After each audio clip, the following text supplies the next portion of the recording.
track over here, we have Duel versus Reprise from the Ultrakill 4-4 soundtrack by Heaven Piercer / Hakita. This is a live analysis reaction that we're doing, so we're going to be pausing a lot, and I'm going to try to explain to you how I think things will go, and what I think the composer is thinking in this case, Hakita. What I think is going on in as layman terms as I possibly can. So let's get started. Let's hear it.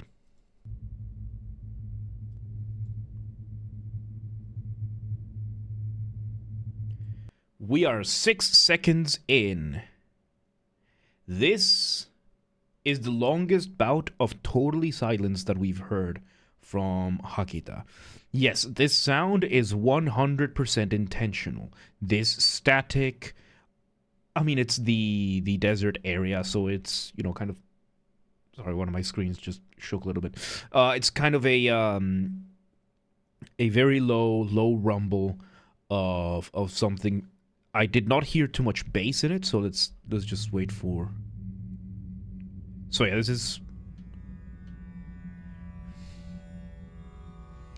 And there we go, our first.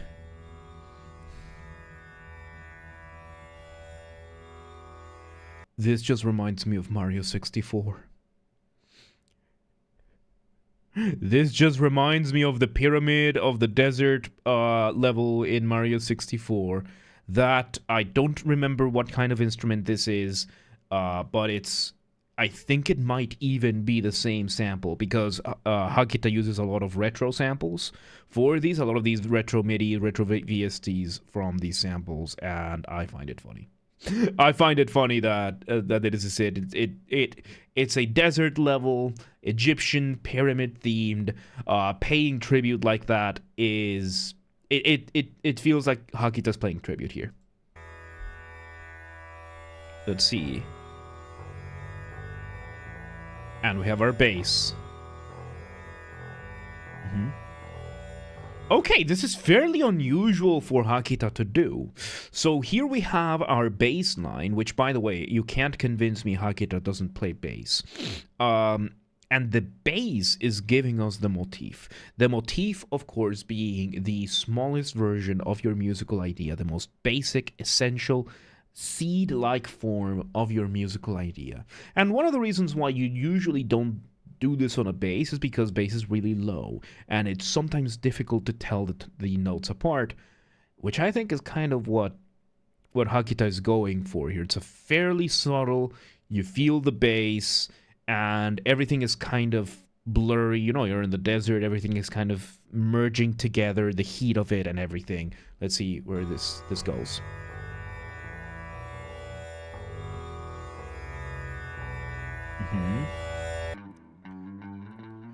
Replace the bass with the guitar. Okay, so what we have here is it's another compositional technique. We've talked about elongation before, when you take an idea and you make it longer, you make it slower, you make each note slower than it used to be. So, you know, if a note takes half a second, now it takes 1 second. If it took 1 second, now it takes 2. If it took 2, now it takes 4. That kind of thing. And now we are doing reduction, the opposite of that. So if a note took 1 second, now it takes half. That same principle, just, you know, now it's in the same principle as elongation, just now in reverse, which is reduction. So let's see.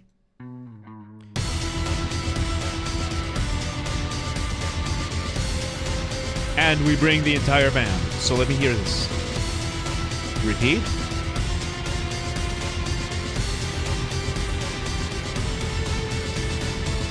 Okay, so right now we bring a almost completely separate rhythm, a completely contrasting idea.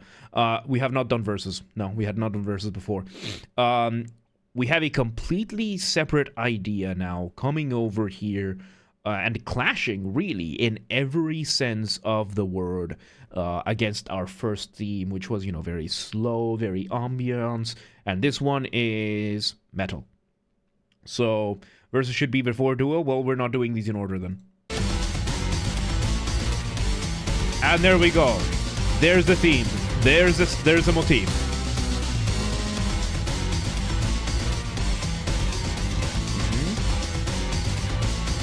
And this is called a... Well, this is almost a tutti. We have the bass and the guitar doubling. So yeah, I didn't know Versus was before this. I'm just getting the requests. I'm just doing the requests as I got it. So yeah, no. Yeah, Duel versus Reprise. Yeah, I don't know these things. I don't know these things. There's a track that was requested, and I'm analyzing it. So there you go. I am not making any apologies. So we have now the bass and the guitar doing the reduced version of the theme as a groove, which it's very fun. Gives it almost that James Bond feeling, which this, you know, we have Big Ben in this stage as well, which is clever. It's just clever.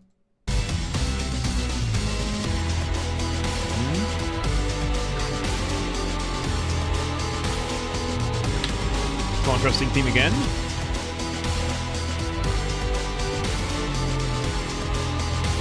Which is basically just the chords.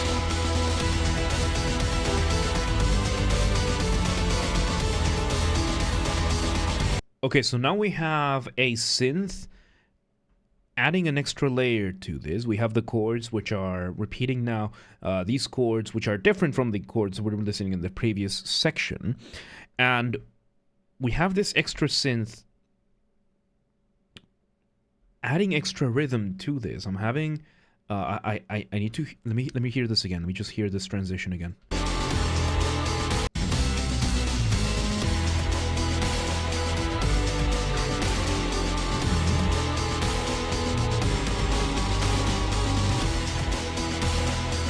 So we have this playing the chords, transitionary like a bridge.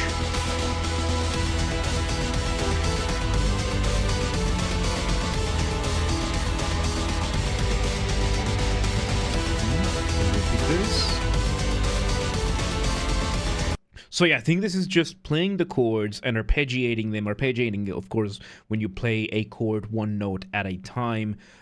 Doing what sounds like a tapping riff on a guitar, which is really cool. And it's a pretty fun way to just play almost the same chords.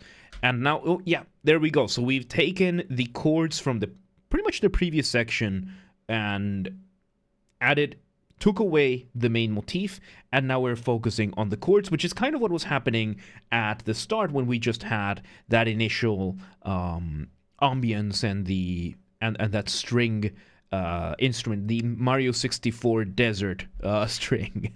But now it's faster. New section.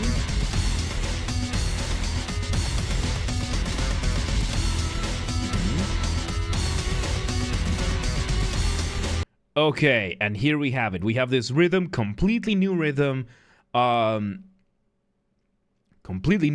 like in general, and we have the melody, which I think is going to carry the leading note of the chords so far. The leading note being the highest note of the chord, or one of the notes of the chords, and it's going to do something similar to what I call a flying melody. A flying melody, of course, you have a very, very busy lower end of your music, you know, very busy drums, very busy bass, riff guitar and everything, and at the top you have a very simple melody, just flying up above. But what we've seen here before in Ultrakill from both Hakita and Kijin Church is that they like to do this, but instead of having the melody flying up above, they put it right in the middle, as to make you feel like you're not flying above, but you're flying through.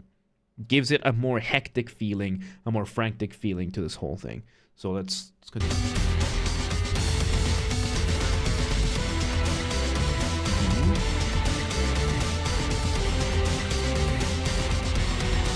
So yeah, we got the chords playing that descending line. And no, in this case is just a regular floating melody. The difference is that because you have the entirety of the chords playing with this melody, it kind of ties it back together so that it feels both like you're flying through and above. So you're flying a little too low kind of feeling. Still fun, still interesting. Let's continue. Back to the second riff. again. Good.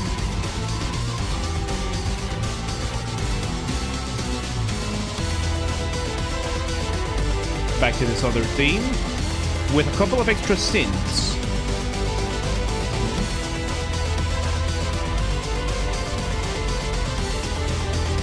So yes, we've taken those very simple chords that we had after the guitar riff, and we are just adding more and more layers on top of it to give it even more variation. So I used to think all these elements for years without knowing the terms. Like, these are things that I'm pretty sure many people will notice sooner or later. Like, I'm not giving you any, like, it's not like I'm noticing things that weren't there in the track. Is that we're making observations here and I'm putting it towards what probably some people didn't really know what was happening. Some of these, of course, are terms that I'm making up to give you an idea of what these are, either because I don't remember the academic terms for it or because I refuse to use them. So, yes.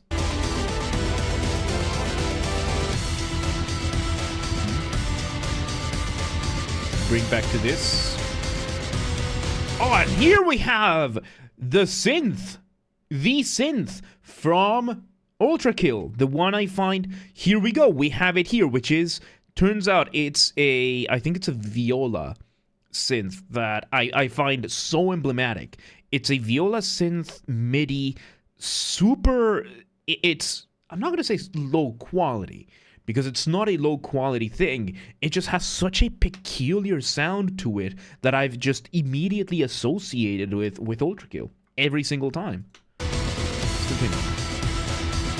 So yeah, we have the floating melody, but because it's not high enough, it's still flying through. Back to the guitar riff.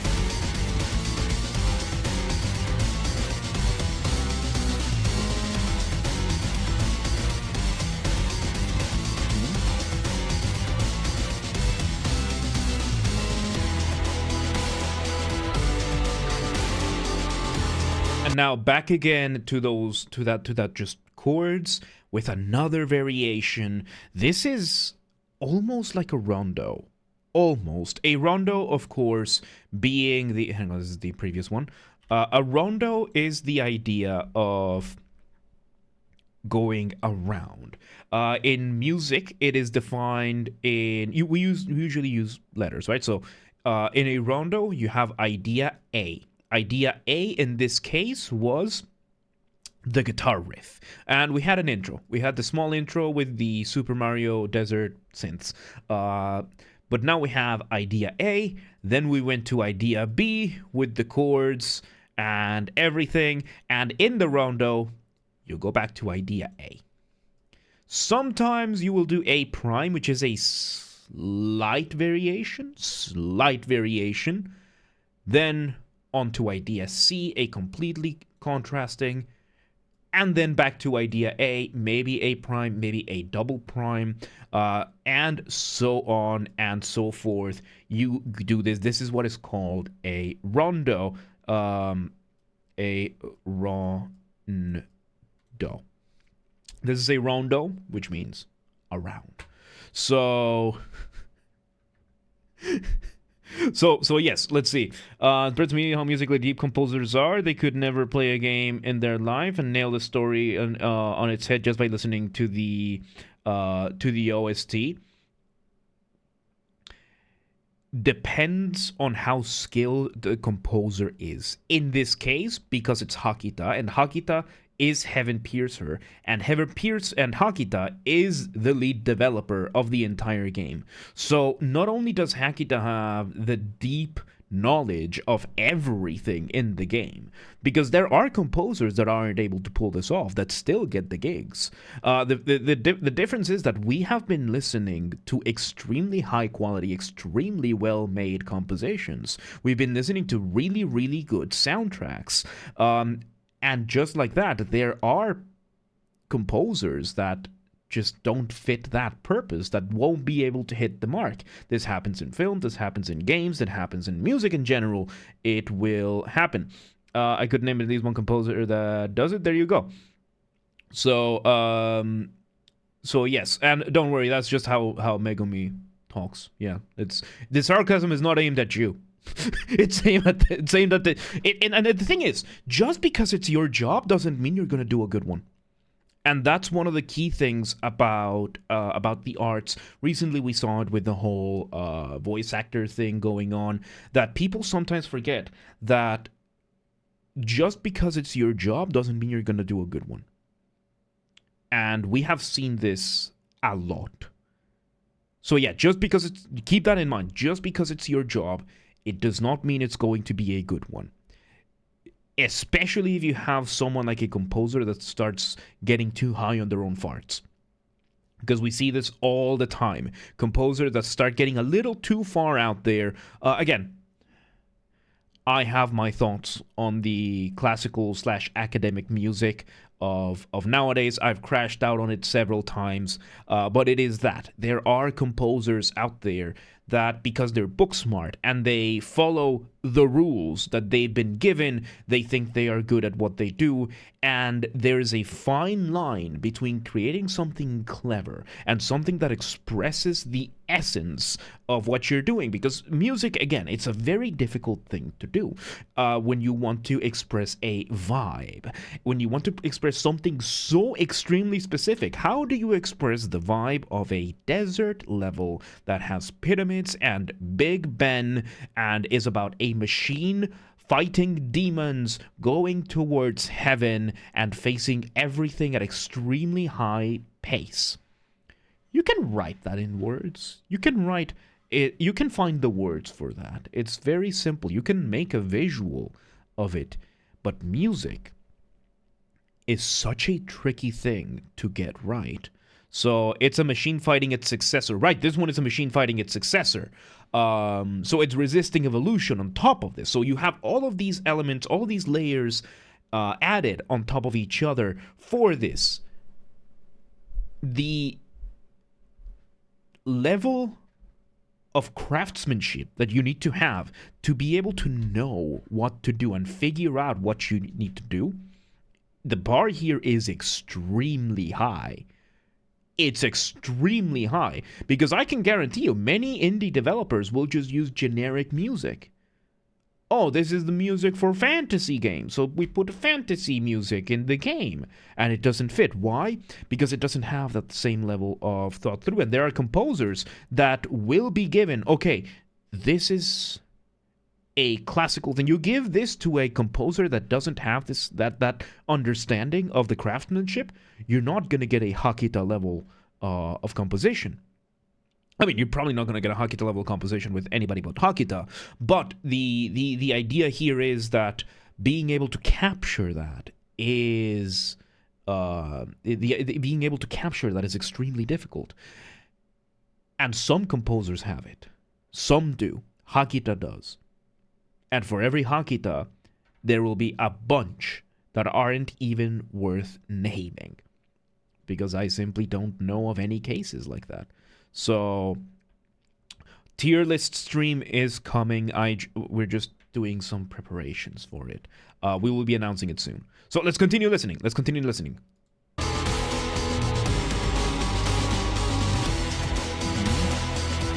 So again, we go back to this, and again, going back to the idea of the rondo, we are doing something fairly interesting that kind of breaks conventions here, because not only are we doing the A, B, A, C, A, D, everything, but we are sometimes doing A, B, then A prime, then B prime, then A, then C, then A prime, then B prime again. Almost like the structure is a little bit erratic and unstable, like it's built on sand.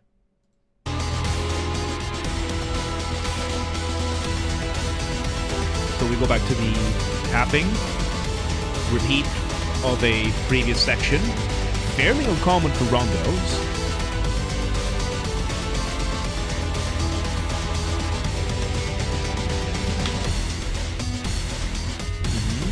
We go back to this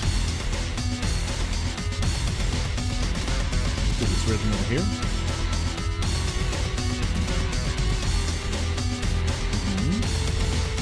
Yeah, we've heard this one before. New one, new idea, idea D.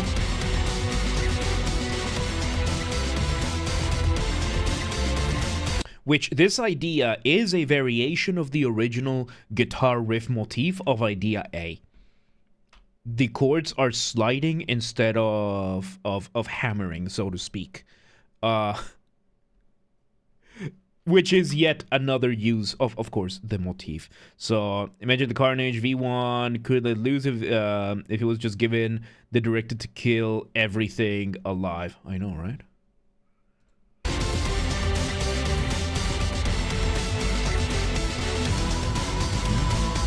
Back to idea A.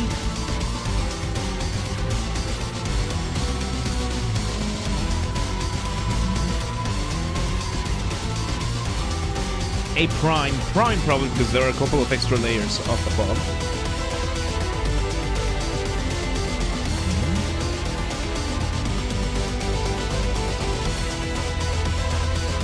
And again, another variation of one of the themes.